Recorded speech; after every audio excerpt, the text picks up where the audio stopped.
పంది బలిస్తే నంది కాదు, రేవంత్పై కేటీఆర్ ఫైర్. మొత్తానికి తెలంగాణ రాజకీయాలు చాలా హాట్గా మారుతున్నాయండి డే బై డే. అంటే ఫైర్ కాదండి రాజు గారు. కేటీఆర్ గారు ముఖ్యమంత్రి గారి పైన రేవంత్ రెడ్డి గారిపై చేసినటువంటి కామెంట్స్ అభ్యంతరకరమైనటువంటివి.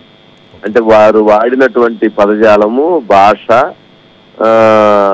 ఒక ముఖ్యమంత్రి స్థాయిలో ముఖ్యమంత్రి పదవిలో ఉన్నటువంటి వ్యక్తిని అనకూడనటువంటి మాటలని, వ్యాఖ్యలని ఆయన మాట్లాడారు. సరే, ప్రస్తుతం రాజకీయాలలో కొంత భాష అనేటువంటి విషయంలో పరిధిలో మించి మాట్లాడుకుంటున్నారు కాబట్టి సరే అందుట్లో ఆ పరిధికి మించినటువంటి భాష మాట్లాడటం జరిగింది. కారణం ఏంటంటే నిన్న రేవంత్ రెడ్డి గారు ఢిల్లీలో మీడియాతో చిట్ చాట్ గా మాట్లాడుతూ అక్కడ చేసినటువంటి డ్రగ్స్ విషయంలో చేసినటువంటి కామెంట్స్, లోకేష్ తో జరిగిన మీటింగ్ కి సంబంధించినటువంటి కామెంట్స్ విషయంలో ఆయన ఆగ్రహానికి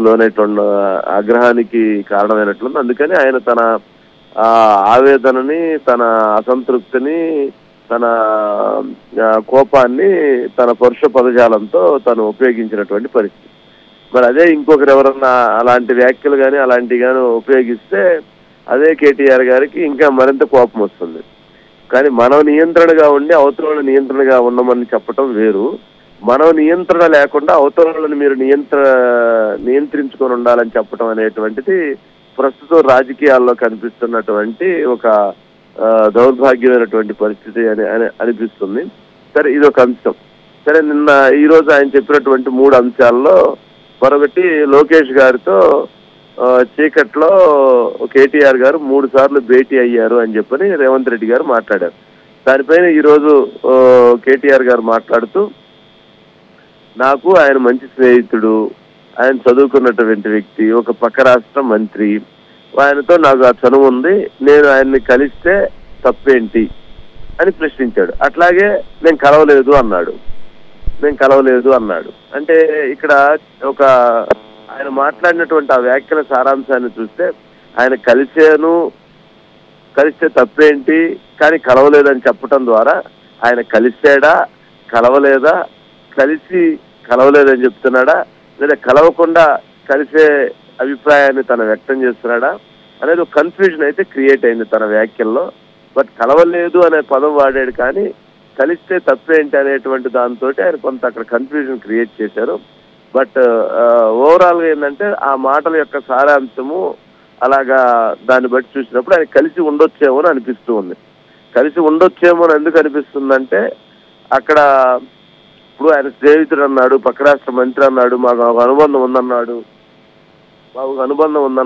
ఆ అనుబంధం ఉందని చెప్పినప్పుడు, అలాంటి వ్యాఖ్యలు ఉన్నప్పుడు కలిస్తే తప్పేది, అసలు కలిసేదని చెప్పొచ్చు. దానికి ఏమి పెద్ద ఇదే ఉంది, అంత గతంలో కలవలేదంటే. కాకపోతే మారిన రాజకీయ సమీకరణాలు, జరుగుతున్నటువంటి కొన్ని పొలిటికల్ కామెంట్స్ నేపథ్యంలో ఆయన కలిసిన దాన్ని కూడా కలవలేదు అని చెప్పుకోవటానికి ఎక్కువ తాపత్రయపడ్డారా, ఎక్కువ దానికి సమాధానం ఇచ్చుకునే ప్రయత్నం చేశారా, ఎక్కువ దానికి ఆన్సర్ చేసుకునేటువంటి ప్రయత్నం చేశారా అనేటువంటిది అనిపిస్తా ఉంది. బట్ కలిశారు. మొన్న మాగంటి గోపీనాథ్ గారు చనిపోయిన రోజున అక్కడ కలిశారు. అలా మేము కలుస్తుంటామని చెప్పడంలో కూడా పెద్ద తప్పేం లేదు. కానీ ఆయన ఎందుకు దాన్ని చాలా ఆవేశంగా ఆచితూచి ఎలా దాన్ని డైవర్ట్ చేయాలా, లేదా ఎలా దానికి ఆన్సర్ చేయాలనేటువంటి దాంట్లో కొంత కమ్యూనికేషన్ ఆయన కొంత ఎక్కడ అని అనిపిస్తుంది. బట్ కలిసినందువల్ల తప్పు లేదు, కలవకపోయినందుకు తప్పు లేదు. ఒక ఫ్రెండ్ అనుకున్నప్పుడు, లేదా బ్రదర్ అనుకున్నప్పుడు, లేదా ఒక పొలిటికల్ లీడర్షిప్ లో ఉన్నప్పుడు ఒక 2 నాయకులు కలవటం, 2 నాయకులు షేర్ చేసుకోవటం, మాట్లాడుకోవటం అనేటువంటి తప్పు కాదు. కాకపోతే ఎక్కడ తప్పు ఉంది అంటే, కేటీఆర్ గారు అధికారంలో ఉన్నప్పుడు లోకేష్ గారు చంద్రబాబు నాయుడు గారు అరెస్ట్ అయినటువంటి సమయంలో ప్రొటెస్ట్ కి సంబంధించి ఎందుకు అడ్డుకుంటున్నారు అన్నప్పుడు ఆయన ఆ రోజు ఆయన వ్యవహరించిన విధానం, ఆ రోజు చంద్రబాబు నాయుడు గారి గురించి ఆయన మాట్లాడినటువంటి వైఖరి, లోకేష్ గారి గురించి ఆయన చెప్పినటువంటి సమాధానం, ఆయన అధికారంలో ఉన్నప్పుడు ఆయన వ్యవహరించినటువంటి తీరు సమంజసంగా లేదు. ఆ విషయంలో తెలుగుదేశం పార్టీ కానీ, లేకపోతే చాలా మంది ప్రజానీకం కానీ దాని తీవ్ర అభ్యంతరాన్ని వ్యక్తం చేశారు. అది ఎన్నికల రిజల్ట్ మీద కూడా అది ఎంత ప్రభావం చూపించిందో చూసాం. కానీ ఈ రోజు లోకేష్ గారు అధికారంలో ఉన్నారు, ఢిల్లీలో ఆయన చాలా కీ రోల్ పోషిస్తూ ఉన్నారు. ఇక్కడ కేటీఆర్ గారు అపోజిషన్ లో ఉన్నారు, ఇబ్బందికరమైన పరిస్థితుల్లో కేసులు వివాదాలు నడుస్తున్నాయి. ఈ నేపథ్యంలో ఆయన పోయి ఆయన కలిసి మాట్లాడారు. అంటే ఏమై ఉంటుందనంటే కేసుల విషయమా, లేకపోతే రాజకీయ అంశాలా, లేకపోతే ఎట్లాంటి అంశాల గురించి మాట్లాడుకొని ఉంటారు అనేటువంటి దాని మీద చర్చ జరుగుతుంది. అంటే అధికారం ఉన్నప్పుడు ఒక రకంగా, అధికారం లేనప్పుడు ఇంకో రకంగా ఉన్నారనేటువంటి భావనలో వ్యక్తం అవుతున్నాయనేటువంటిది చర్చనీయాంశం. ఇవన్నీ అంటే రాజకీయాల్లో అంటే మనకి అవకాశం ఉన్నప్పుడు ఒక రకంగా, అవకాశం లేనప్పుడు ఒక రకంగా వ్యవహరించినప్పుడు ఇట్లాంటి ఇబ్బందికరమైన పరిస్థితులు వస్తాయేమని అనిపిస్తా ఉంది. సరే, అదొక సబ్జెక్ట్. రెండోది, ముఖ్యమంత్రి గారి గురించి వారు చేసినటువంటి కామెంట్స్ విషయంలో చాలా వాటికి, అంటే డ్రగ్స్ విషయంలో మాట్లాడాడు, లేకపోతే ఇంకొక విషయంలో మాట్లాడారు. చాలా అంశాల్లో ఆయన మాట్లాడుతూ ఆయన మీద, ముఖ్యమంత్రి గారి మీద ఎందుకనో చాలా పొదునైనటువంటి వ్యాఖ్యలు చేశారు. జనరల్ గా ముఖ్యమంత్రి గారి మీద ఒక మంత్రిగా ఉన్నటువంటి, ఒక మంత్రిగా పనిచేసినటువంటి, ప్రస్తుతం వర్కింగ్ ప్రెసిడెంట్ గా ఉన్నటువంటి కేటీఆర్ గారు అలాంటి వ్యాఖ్యలు చేసిన తర్వాత అసలు కాంగ్రెస్ ప్రభుత్వంలో ఉన్నటువంటి కేబినెట్ ఏమైంది? ఆ ముఖ్యమంత్రిగా ఉన్నటువంటి రేవంత్ రెడ్డి గారి దగ్గర పనిచేస్తున్నటువంటి మంత్రులు ఏమయ్యారు? ఎందుకు మాట్లాడట్లేదు? ఎందుకు మాట్లాడటానికి ఆ కామెంట్స్ మీద ఎందుకు వాళ్ళు సీరియస్ గా రియాక్ట్ కావట్లేదు? ఇక్కడే కాంగ్రెస్ పార్టీకి ఉన్నటువంటి మైనస్ ని బీఆర్ఎస్ పార్టీ క్యాచ్ చేసుకుంటుంది.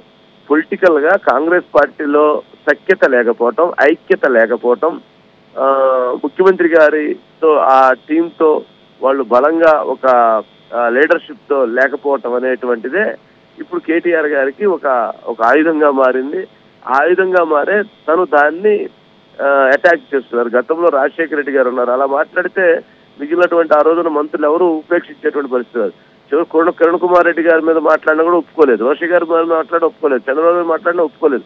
కానీ ప్రస్తుతం మాత్రం రేవంత్ రెడ్డి గారి మీద కేటీఆర్ గారి కామెంట్స్ ఆ స్థాయిలో చేస్తూ ఉంటే ఆ మంత్రివర్గంలో ఉన్నటువంటి సహచర మంత్రులు, ఆయన ముఖ్యమంత్రిగా ఆయన ఆధ్వర్యంలో పనిచేసేటువంటి మంత్రులు వైఖరి, వాళ్ళు మౌనము నిజంగా చాలా పొలిటికల్ గా ఇది ఒక పెద్ద బ్యాక్ స్టెప్ అనేటువంటిది అర్థమవుతుంది. నిజంగా ఇది ఎట్లా ఉంటుందంటే ఒక తప్పు జరిగినప్పుడు దాన్ని ప్రశ్నించకపోవటం, దాన్ని మాట్లాడకుండా మౌనంగా ఉండటం నేరం చేసిన దానికంటే పెద్ద ప్రమాదకరం. ఎట్లాగా వీళ్ళ వైఖరి, వీళ్ళ ఆలోచనలు, మరి కాంగ్రెస్ పార్టీ అంటేనే జనరల్ గా డిఫరెంట్ గా ఉంటుంది. బట్ ముఖ్యమంత్రి గారి గ్రూప్ అనుకున్న వాళ్ళు మాట్లాడరు, ముఖ్యమంత్రి గారి గ్రూప్ కాని వాళ్ళు మాట్లాడినటువంటి పరిస్థితి ఏర్పడింది. బట్ ఇది పొలిటికల్ గా జరుగుతున్నటువంటి ఒక రాంగ్ స్టెప్ ఏమని అనిపిస్తుంది రాజు గారు. బట్ అది ఏదైనా కానీ దానికి ముఖ్యమంత్రి గారే కౌంటర్ ఇచ్చుకుంటారు, ముఖ్యమంత్రి గారే మాట్లాడతారు, ముఖ్యమంత్రి గారు దానికి ఆన్సర్ చేసుకుంటారు ఏమని అనిపిస్తుంది. బట్ చూడాలి ఈ డైమెన్షన్స్, పొలిటికల్ డైమెన్షన్స్ ఎలా మారుతాయి, ఎలా ఉంటాయి, ఏ రకమైనటువంటి పరిస్థితులకు వెళ్తాయి అనేటువంటి రాబోయే రోజుల్లో చాలా అతి కొద్ది రోజుల్లోనే దీనికి చాలా మార్పులు కనపడబోతున్నాయని అర్థమవుతుంది రాజు గారు.